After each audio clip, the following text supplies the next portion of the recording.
Boy, Charlotte sure put the 4-4 the crown this week with their fourth straight loss on the road. But don't you worry, Charlotte fam. I think I may have found something, and I think Dean Smith may have found something that we can use moving forward to get back to that success from early in the season.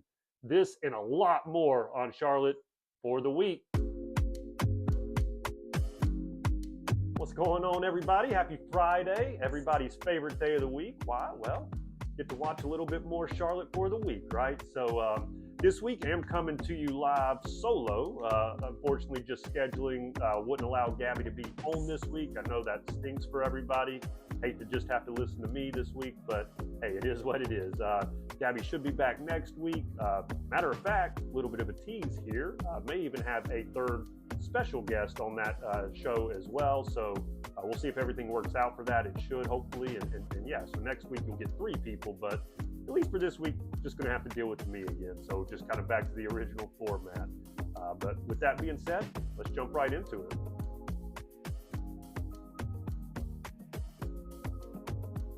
So it was a very busy week for Charlotte FC. 2 games again this week. That was on the heels of 2 games last week. So 4 games in the last 2 weeks. Certainly a much heavier workload than Charlotte had been accustomed to coming in. Same with all the MLS teams. It's that time of the season where you're getting other cup games, and it's just a lot. It's a busy time for the MLS. So 2 games this week. First game was Saturday night. It was a 2-1 defeat to Nashville in Nashville.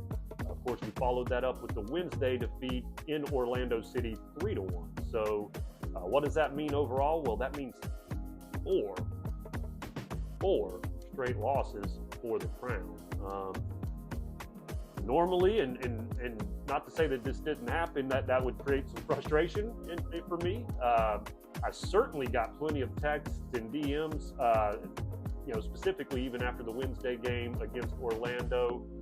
What is going on? Is this team even worth watching anymore? Can we figure anything out? I mean, Charlotte on the road might as well just be a JV team, right? I mean, I don't think I actually got that text, but it was something along those lines, right? Just a lot of frustration from the fans, a lot of what's going on, how do we fix this, can we even fix this, right? And so I get it. Losing 4 games in any sport is not good, right? And certainly something that we need to figure out as a squad. But honestly, I think that I found some things, I saw some things, and Dean Smith certainly tried some things, specifically in that Orlando game that I'll get to in a minute, that were different and I think encouraging. But before we really jump into all of my takes, let's just kind of recap the games first. So again, starting with that Nashville game, again, 2-1 defeat. First 10 minutes were great for Charlotte. They came out, they played great. They were moving the ball down the field. They had 2 really good opportunities early. One with Zaha, he got the nice little save by the goalkeeper. And then a little bit later by Ajaman, missed the goal. But 0-0 at half. Really, Nashville kind of dominated the second half of the first half. They ended up with like 10 corners. We just couldn't get out of the corner right there at the end of the half there. But it was 0-0 going to half. Come out in the second half, and the guy that's been on fire for us recently, Liel Abada, continued to do so. He scored another goal really quickly into the second half to make it 1-0 Charlotte. Another nice finish to the left corner. He's, one thing we can count on Abada, he is a really good shooter. I mean, he places the ball very well on all of his shots. I think that's, certainly attributing to why he is our leading goal scorer at the moment. But this did mark his 3rd goal in 3 games. So 3 straight games with a goal. Congrats there on Abada. Unfortunately, right, and I do mean right after Charlotte scores that goal to go ahead 1-0, it's like they just didn't start the game back like Nashville did. Nashville kicks it off, ball goes out of bounds, Nashville throws it in, Nashville gets it into the box, Nashville passes, nice little backheel pass by the guy, and then Hani Mukhtar finishes for their goal 1-1 within like a minute of Charlotte scoring their goal. And of course, instead of Charlotte taking that and okay, well we can't let that happen again. Let's jump back on. Let's focus in. No, they even 5 minutes later they still were switched off. Specifically, and I will call him out in this case, I felt Tim Ream for the second goal Nashville scored. He didn't step up initially, and then when the play was made, like there was a pass into the box, and he just kind of froze. allowed their goals, the shooter to just, power up, if you will. I mean, he took a very powerful shot, knocks it into the right corner. To me, that one was on Ream. Dean Smith kind of defended Ream later on in the press conference. Listen, to me, that was on him. I think he needed to step up there for sure. We've seen that from Charlotte teams going back to last year when Dean Smith first got here. You just don't see that kind of lapse in defense, right, with Charlotte. And so I hate to blame one person, but in that situation, I really felt like Ream should have been able to step up.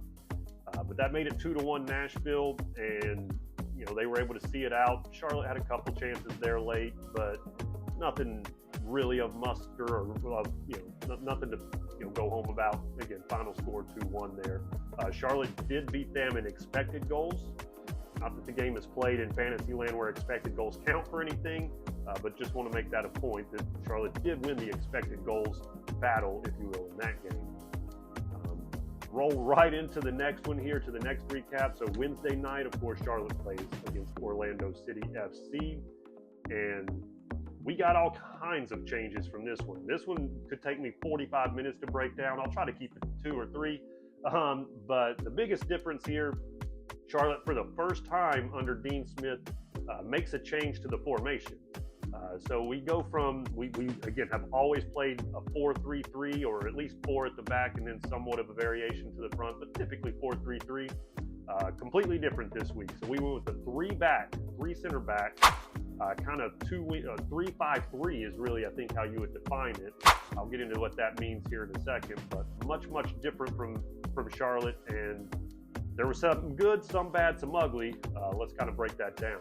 So running that 3-4-3, well, I think, again, we'll get into how that can play in the future here in our future. For this particular game, it certainly started out with some growing pains, we'll say, right? So Orlando scored 2 goals within the first 20 minutes. There was certainly some miscommunication on the defensive side, just bad turnovers where they weren't quite sure where that, they being Charlotte, where the next player was going to be.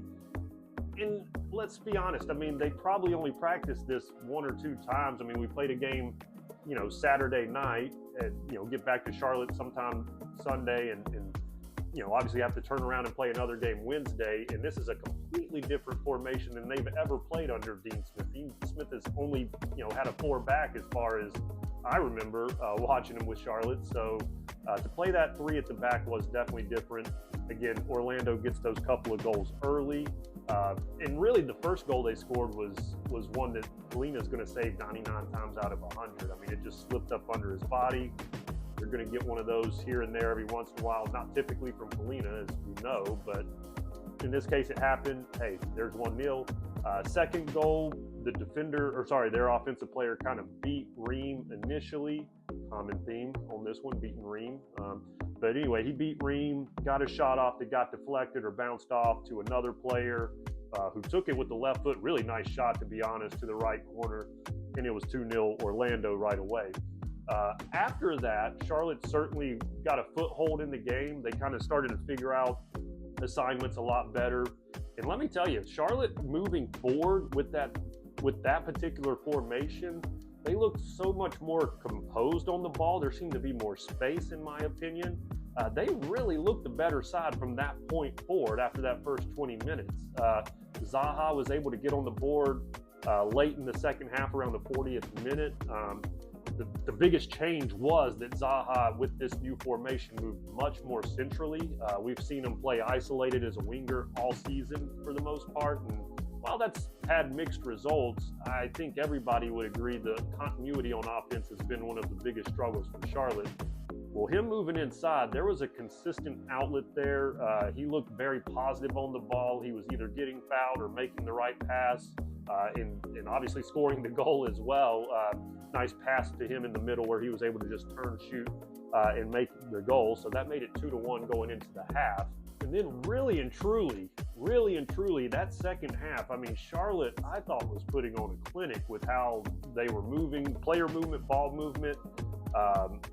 It was a very pleasing half to watch, I thought, especially from the offensive side. They looked really as good as they have I don't want to say all year. I mean, we have games like San Jose where we're scoring 4, right? I'm not going to say that was the best they've looked all year on offense, but I thought consistently, like, they were able to control, possess the ball that I think the way Dean Smith has wanted to see all year, something that we haven't necessarily seen Charlotte be super successful with. But they had the better run of play the entire second half. Pep Biel should have absolutely tied the game 2-2. I mean, he had it on his favored left foot inside the 6-yard box, so the ball was kind of bouncing up, and he just ended up knocking it over the post, and so it stayed 2-1. And then their forward made a nice run on Privet, got in behind him, was able to score, make it 3-1, and that was kind of the ball game right there. But you know, both Dean Smith and Zaha said it after the game. Yes, it was a loss, and yes, it was a 4th loss, and that stinks. Of course, that stinks, but there was things to grow on in that game. There were things to learn and that we can kind of use moving forward. I think both even said, like, hey, yes, we lost this game, but we've won games where we played worse than this. And that's the way that soccer works sometimes, guys. You got to score goals. That's the only stat that really matters at the end of the day. But the way that you create those opportunities can vary a lot. And again, the way that Charlotte did it in this game was much different than we've seen all year. But I think that there is some staying power in that, as long as us as fans are going to give them the will to, or the, you know, kind of the grace, if you will, to make a few mistakes here and there as they learn. I will point out again, in both games, Charlotte did win the expected goals battle. Again, does that really get you anything at the end of the day? No, but again, the game is played with goals and actual goals, not expected goals. But again, they did win the expected goals battle in both of those games. And I think there are things to take from both, right? Especially that third game, or the second game against Orlando. The way they played the start of that second half, really specifically, I think if they can bottle that and take it forward, I think there's plenty to go, you know, to kind of grow within that. Real quick, stock up and stock down from the 2 games. Stock down's not very hard, unfortunately, for these two. It's got to be Tim Ream. I mean, I hate to say it. Love the guy, love the player, love the person, right? I mean, we all do. Love the hair. But he is 37, and it is showing. I had that concern as the season started, and it really just seems to continue, right? He seems to get beat athletically in every single game at one point or another that leads to a goal. And I mean, at the end of the day, that's what matters. If you're if you're just giving up a little bit here and not giving up the goal, maybe we can live with it, allow it. But again, this is 2 straight games where his pace or lack thereof has kind of cost us and cost us goals, and goals will cost you victories, right? I mean, these are very close, fine margins when we're talking about soccer and scoring goals and not scoring goals. And so when the responsibility, in my opinion, falls on you to be able to defend those plays and you don't, it's got to be down on you. Hopefully he can turn it around. We're going to need him for another month at least. We still have, of course, Suleiman Doumbia out with injury. We still have Nathan Byrne out with injury. 2 players that may, be able to take his spot if and when they come back. But for the time being, it's going to be Tim Ream, and we got to see him step up from the form we've seen in the last couple of games. Stock up. Got to go Zaha, right? I mean, he was clearly the best player on the field, for us anyway, against Orlando. Maybe not so much against Nashville, but I think the reason his stock is up is because not only did he have a great game, but we changed him positionally, moved him much more central in this game against Orlando, and that seemed to free him up tons. He played kind of just right underneath striker position and was able to create a lot, was able to kind of make the passes off, got fouled, just looked very, very positive on the game. And so I think moving him there permanently is got to be a thing we do. Whether that means we stay with 4 at the back or 3 at the back, that remains to be seen. But certainly I think moving him centrally seemed to work way better than leaving him kind of isolated out on the wing. That is what he's used to doing, and not to say that he can't be a good winger as well, but we've watched him all year. It's been a bit of a struggle, we'll say. This was clearly his best game, and it was the most central he'd been all year. So I think that is a win, and certainly stock up for Zaha moving forward.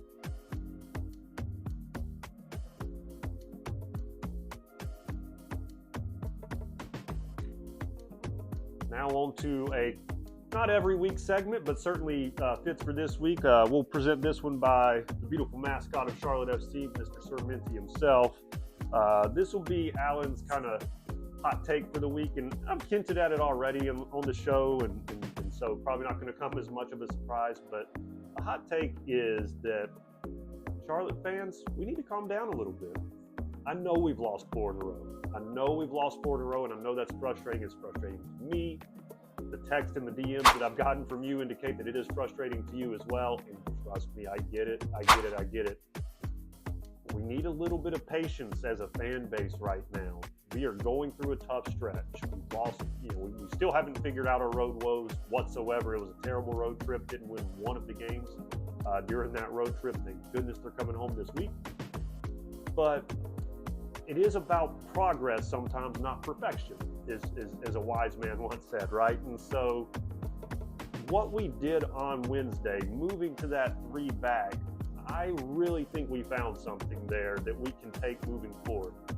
Yes, there's going to be growing pains. Yes, we're going to maybe allow more goals than what we're accustomed to as Charlotte, especially last year, right? When we led the conference in goals allowed, right? I think there's going to be a little bit more, up and down, back and forth, maybe more goals conceded, certainly averaging that already this year, right? But I think with this formation change, I think it's something that they can keep. It doesn't mean that they have to use it every game, right? It doesn't mean that we have to use a 3-back every single game, but what it does, it gives us a different dynamic. If you guys remember way back to my first week doing these videos, it was set in stone. We're going to run a 4-3-3, and these are our 11 starting players. And that takes you for a while, right? It's good to have and establish that identity, but when you start to run up against the Columbuses of the world, the Vancouvers of the world right now, how good they are, right? You need to be able to be a little bit more adaptable, let's say, right? You can't just think my way or the highway and that's how we're going to do it. And so I really commend Dean Smith for kind of making this change to the back 3.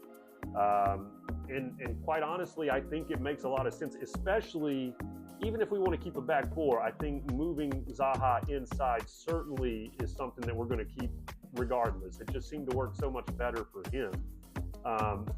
Now, does that, like I said, what does that mean for other players? Because obviously changing formationally, certain players do certain things well, whereas others maybe don't, right? And so the biggest player for me is Abada in this. We saw him kind of play the wing back position, and I don't know how great he did with that, but now I will say a key to this working is the position that they had Abada in, and is that something that they can see moving forward? Because I'll be honest, I thought Abada was not great in this game, and partly because he was a little bit out of position, right? He was kind of playing that wing back spot, which I guess he'll have to play in this particular formation, which doesn't necessarily suit him. I mean, he's good at going up and down the field. That he is a speedy type player, but the defensive side and a lot of his passes were coming up short in this game. I think it's just because it was a longer pass that he's not used to. He's used to being further up the pitch, and so it seemed like a lot of his passes were coming up a bit short. And so he's either got to adapt and figure out that position, or perhaps, once Nathan Byrne gets back, should be back in about a month's time, does Abada go to the bench? I don't know that you can put your $8.5 million, designated player on the bench, but then who comes out, right? So I do think they need to figure that particular position out. It could even be, kind of spitballing in my own head, it could be that we move Zaha all the way up to the top as the kind of striker up top, even in Ajiman's spot, and then let Abada kind of play underneath him with Biel, and then bring Ajiman in off the bench. Only reason I'm saying that is, if we all remember last year, Ajiman, when he was at his best, it was when he was coming in as a sub to Swiderski. And just having that athleticism against a bunch of tired players, I think worked well. Maybe that's what we need to go back to. But again, then we're taking Zaha out of that position that he did so well on Wednesday. So there's going to be give and take, and there's going to be learning. And I guess what I'm getting at is it's going to take a bit of time, and it's going to take trial and error. And so if we want to stick with it, you might see some more growing pains going forward. We might lose a couple more games here in May and into June. But would we sacrifice losses in May and June for wins in September, October, and then into the playoffs? I think we would. And so, again, I don't want us to continue to lose every single game for the next month. I mean, that would be miserable.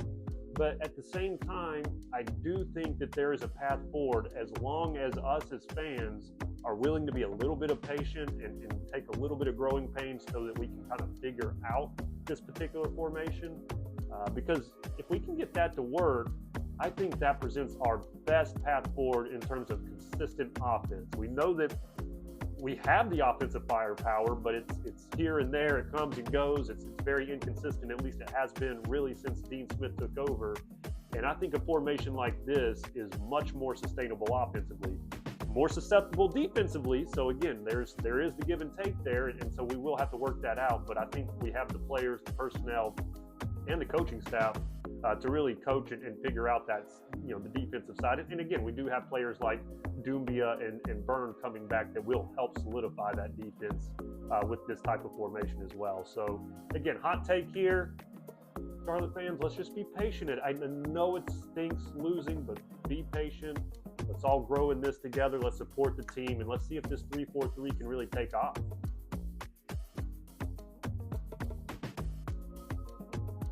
Okay, and Charlotte's not the only team in the MLS, of course, so jumping into the Around the League, a lot has happened, obviously, since you and I last had the Charlotte for the Week last week. 2 games pretty much played by every team this week, minus Vancouver for whatever reason. But every other team played 2 games, so going to run through some of the highlight scores from both weeks and then just update the standings as they presently sit here at the end just one time. So kind of the week, what was that? Week number 12. Yeah, so week 12, got the standings up here now. Thank you for that, Gabby. Kind of the takeaways. The biggest one, hallelujah. Montreal won a game. Hey, congrats. Let's all give them a high five or a round of applause. They finally got it done, getting the 1-0 victory over NYCFC. So great job getting off the schneid. I knew it would happen before June, and guess what? Finally, they got that win. So good job, Montreal, on getting that win. Galaxy, the other winless team, who, if you all remember last week, lost without giving up a shot on goal. This week, they lost again, of course, but they gave up a lot of shots on goal this week. They lost 7-0 this week. So they went last week and didn't give up a shot at all, lost the game. This week, they set a new record by giving up having the largest deficit in MLS history of 7 goals. So literally losing by a touchdown, 7-0 to Red Bull New York. So kind of a opposite end of the spectrum for the New York teams, come to think of it. One loses to Montreal, who hadn't won, and the other one wins by 7 goals against the Galaxy. So poor Galaxy, they remain winless on the season, at least through that game. Kind of funny, Miami, not funny, it is funny. Miami does lose in week 12 again, so this was their 4th loss in 5 games. They lost 4-1 to Minnesota. Minnesota put out a pretty hilarious tweet afterwards. As you probably all know, Miami wears pink uniforms, so to kind of play on the Chappelle Roan. I don't know how to say her name correctly. I apologize if I'm mispronouncing it, but they said the Pink Phony Club after the game, which I thought was funny.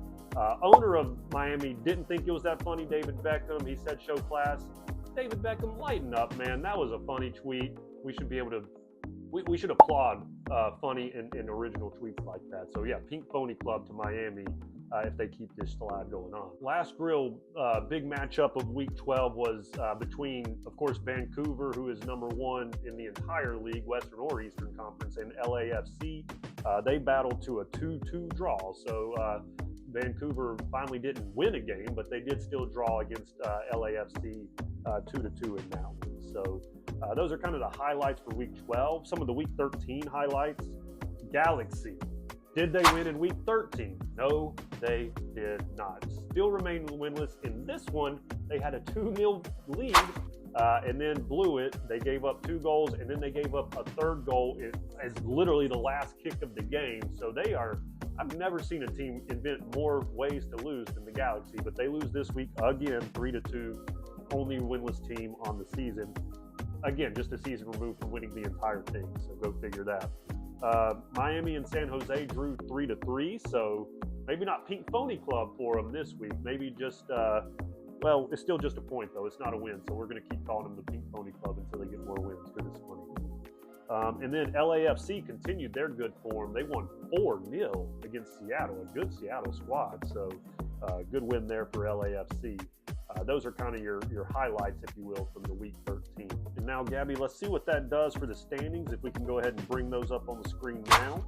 As obviously, if we see the East right here, Cincinnati moves to number 1. So Columbus did have a draw, actually against Montreal. So Montreal, a bit of a heater, if you will. They drew, and so that allowed Cincinnati to move up to first. What we don't like to see, Charlotte continuing to move down. They are now sitting at 7th. 9 whole points behind Cincinnati. So luckily we get back home this week. Hopefully that stops the bleeding. But yeah, they're sitting in 7th, right in the middle of the pack. But hey, at least Atlanta still sucks. They're sitting in 11th place, way back there. So we may not be great right now, but at least we're not Atlanta. That's the way to kind of look at that. Moving on over to the West. Of course, Vancouver continues to set the pace. They're 4 points clear. Granted, they didn't play a game on Wednesday, so they're a whole game behind everybody else now in terms of matches played. 2 through 5, if you look at that right there, very kind of log jam. It's only 2 points separating them. San Diego, they're back on a winning streak after kind of calling them out a couple of weeks ago. They're in 2nd place, followed by Minnesota. Again, hilarious tweet. Minnesota, Pink Phony Club, love that. Portland behind them, and then LAFC, who we've talked about a couple times on this episode. They are in good form, and they are up in that top 5 now all of a sudden with that good form. And, of course, if you just go way down there to the bottom, of course, that's where you'll find the LA Galaxy, the crosstown rival of LAFC. 8 points behind even the second to last place team. So if there was ever, they are literally dead last place. Sorry to say it, Galaxy, but it is what it is. Those are your standings for the week.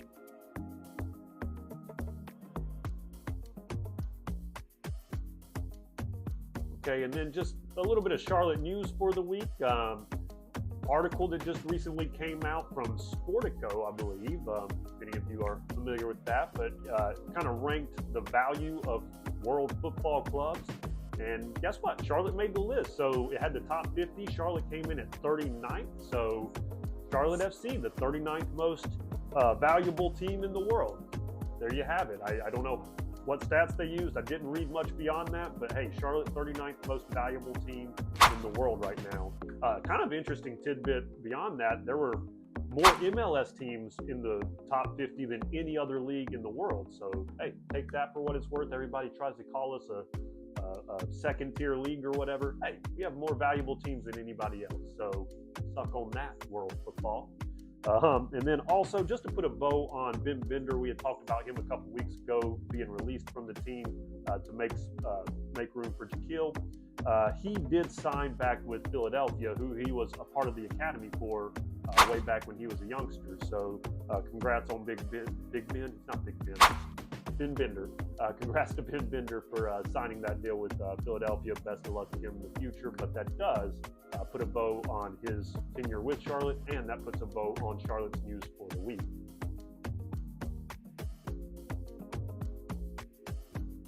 All right, and last but not least, the segment that had started it all, Matchweek 14 preview right here, right now. So this week, I don't need to state the importance. I mean, when you lose 4 straight games, that 5th game is might as well be the Super Bowl, right?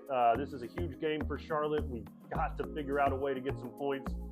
Feel pretty confident about it because guess what? We are coming back to the bank. Finally, it feels like we've been away from home forever. Just not getting points. It's been sad, but hey, we get to come back to the bank this week. Not only is it at the bank this week, but hey, we have the party shirt giveaway this week at the bank. My favorite giveaway. I actually missed it last year. I didn't miss the game, but I got in a little bit late. So you will want to get there early. It is 7:30 Saturday, is kickoff. You probably want to get there at 6:30 or maybe even 6 to be able to get this shirt. It's going to go quick. Maybe we can show a graphic of it. It's beautiful. Again, Charlotte is it's the party shirt giveaway this week. Should be a sellout in my opinion for that particular shirt. It's huge. But who are we playing, right? Beyond the shirt itself, let's get to the game itself. We do have the Chicago Fire this week, one of MLS's original teams. So they do have a mascot, Chicago Fire. Just a little bit about them. So currently they're sitting in 11th in the Eastern Conference. So down toward the bottom, of course. They were really bad last year, and they brought in a new head coach. You may have heard of him before. His name is Greg Berhalter. So for those that aren't familiar, Greg Berhalter was the coach of the U.S. men's national team. He got fired this summer, and Chicago picked him up. So obviously he, say what you will about his national team coaching career, good, bad, indifferent. Can't really argue with his club success. He's always been one of the better coaches in the MLS, so bringing him back was pretty big for Chicago, definitely. But he wasn't the only acquisition they made in the offseason. Chicago had 2 player acquisitions in the offseason that really kind of bolstered their roster, if you will. So first being Hugo Kuipers, I hope I'm pronouncing that right. He's a Belgian striker. He's actually got 8 goals this season, which is 3rd in the MLS.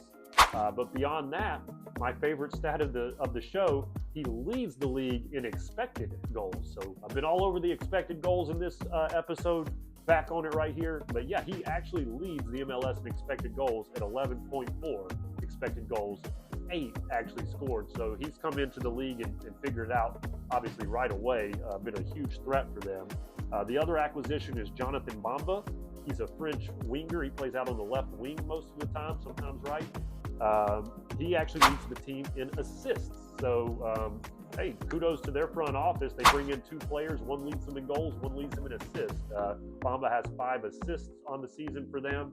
Again, he's really been the one kind of bringing the ball from the wide, crossing it in to the Kuipers guy who's knocking it home. Clearly, that seems to be the formula that they like to use offensively. They do run a 4-3-3.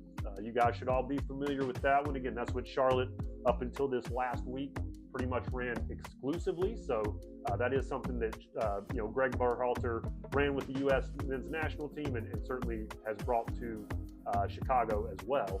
What you can kind of expect to see from Chicago in this 4-3-3 is, well, really what you've seen from Charlotte so far in the season, right? I mean, they're almost mirror images in terms of the way they like to play. Again, up until this week with Charlotte changing their formation. But what you'll see from Chicago is they're going to try to invite you in. I think Charlotte will probably have a decent amount of possession for this game, more so than we're usually accustomed to out of Charlotte. But that's by design with Chicago. They don't need the ball to be effective. They're going to kind of invite you in, bring you in. Hey, come on, come closer, right? And they do that so that they can kind of trap you, and then they're going to leave their wingers very high and very wide, Bamba being the main one, and then they'll have another on the other side. But they leave them very high and very wide so that when they trap you, they get the ball and they're going to force it up the field as quickly as possible, very what you call route one or direct football. They're going to get it out to their, like I said, Bamba. He's going to try to isolate and counter. He's going to, push it down the field, hopefully in a one-on-one for him. He's going to try to beat that defender, cross it in, so that they can, get the Kuipers guy on the ball inside the box. But that's the way that they are going to try to break it down. Bring you in so that they can pass it deep as quickly as possible, right? So, again, you should be familiar with that style of football if you watch Charlotte, because that seems to be the way we've done it for really the last year and a half. Again, I think you'll see a different style out of Charlotte in this game. But again, Chicago likes to play that way. That's how they're going to be effective, is by bringing us in. So the key for Charlotte in this game is you're going to turn the ball over in soccer. You will, right? But the turnovers have to be either dead ball turnovers, meaning, hey, we're trying to deep ball and it's just running out of bounds, or, making a pass and, it didn't quite come off and we need to foul this guy, right? Every turnover needs to be a dead ball where they're starting either from a throw in or from a kick, right? You don't want a live ball turnover. If it is a live ball turnover, it needs to be from the forwards, right? Zaha, Ajaman, Biel, right? It needs to be from them trying to create offense in the final third, right? If we turn the ball over there, we got time to recoup. But what we cannot have happen is where, we're losing the ball in the midfield or around, let's say, the actual midfield line. That's where they're going to absolutely cook us. They'll get the ball. They're going to feed it up to the field, on the wing as quickly as possible. So, again, ball retention, very important for Charlotte in this game. I think we're going to have the majority of the possession in this game. What we do with it, very important. Just being patient, staying on the ball. Do not turn the ball over. Again, unless you're way up the field trying to score goals, right? Do not turn it over around that midfield line. That could spell disaster. Overall, what do I think for the game? Well, glad you asked. Let's get to it. I really think this game sets up very well for Charlotte to win. Obviously, we're coming off of 4 losses, so the motivation is going to certainly be there. It's going to be tired legs on both sides. This is each team's, 5th match in a matter of 2 weeks, so should be tired legs on both sides of the ball. But I think that favors Charlotte. I think, obviously, playing at home, 1. But 2, I think the formation, I think they need to stick with it. That 3 at the back, 3-4-3 formation, I think really plays out in this particular matchup. It will allow Zaha to kind of get isolated against a center back. We get that all day, and I think he's gonna cook that. So my prediction for the final, I think it's a big victory for Charlotte. I think it's Charlotte 4, not for the crown in this case, 4 goals. And then it'll be Chicago 1. That's the final. Goal scorers, Zaha's going to get 2 in this game. Again, assuming he plays that central role like we think he will. He'll get 2. Pep Biel should have scored against Orlando. That would have tied it. That would have been huge. Get redemption this week. Get yourself on the score sheet. It's been a few weeks for you. Obviously, coming off of a little bit of a groin injury that's been nagging him for the last month or so. He was in MVP discussions early and obviously has dropped off the last month. I think he gets back on the score sheet this week. And for the 4th goal, the Bronico, Brent Bronico, I think we're going to see a lot of midfield runs from the team. Again, they're going to kind of clog that midfield with the formation. Bronico is really good at making those timed runs into the box. I think we see him make one. Biel's going to hit him, and that'll be our 4th goal. So again, that's Charlotte 4. That's Chicago 1. That's 3 points for the crown. And that wraps up match week 14 in Charlotte for the week. Appreciate you guys all watching. If you haven't already, please like and subscribe. Again, Charlotte plays at the Bank 7:30 this Saturday. If you don't have plans already, please make them to be there. It's going to be a great time. You'll love it. Give me a text or shout, and obviously we can maybe hang out before or after the game. Again, we'd love to see everybody there. So again, that's it for this week. Love you all, and for the crown.